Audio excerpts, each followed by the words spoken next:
je découvre comment la résilience peut permettre de dépasser des situations difficiles malgré les chocs et les accidents de la vie. Boris Cyrulnik explique dans son livre « Les vilains petits canards » que la résilience commence très tôt chez l'enfant et que même les traumatismes peuvent être une occasion de construire sa force et son caractère. Toutefois, deux souffrances sont nécessaires pour faire un traumatisme, la souffrance de l'expérience directe et la représentation qu'on se fait de cet événement. Notre environnement familial joue également un rôle important dans la formation de notre tempérament et de nos ressources émotionnelles et relationnelles. Il est donc possible de développer sa propre résilience en entreprenant des processus de réparation et en transformant la douleur en un acte créatif. Enfin, la plasticité des apprentissages lors de l'enfance permet de faire face aux situations difficiles de manière plus efficace à l'âge adulte. La résilience est un processus qui peut être engagé même après avoir vécu un traumatisme. Elle repose sur l'acquisition de ressources internes, la signification que nous donnons aux expériences que nous vivons, ainsi que l'interaction avec les autres. Les ressources affectives et émotives acquises tout au long de la vie nous permettent de réagir aux difficultés avec plus ou moins de facilité, tout comme le sens que nous donnons à ces difficultés. La rencontre avec des affections, des paroles ou des activités qui permettent de renouer la relation avec les autres peut également aider à la résilience.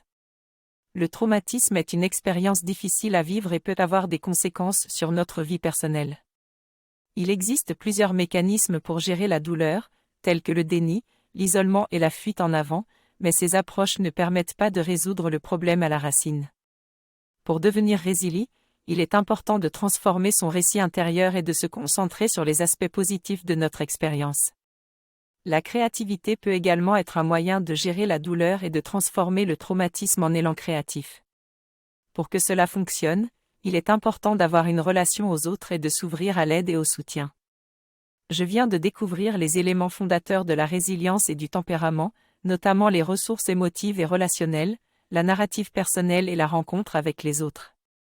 J'ai découvert également les formes de transformation positive d'une souffrance en un caractère fort et créatif qui aide les autres, grâce au livre « Les vilains petits canards » de Boris Cyrulnik. Ce livre utilise la métaphore d'un tricot de résilience pour expliquer le processus. Une blessure laisse une trace sur le maillage, mais il est possible de réparer et renforcer le tricot grâce à la créativité et une attention focalisée sur l'objet de la création.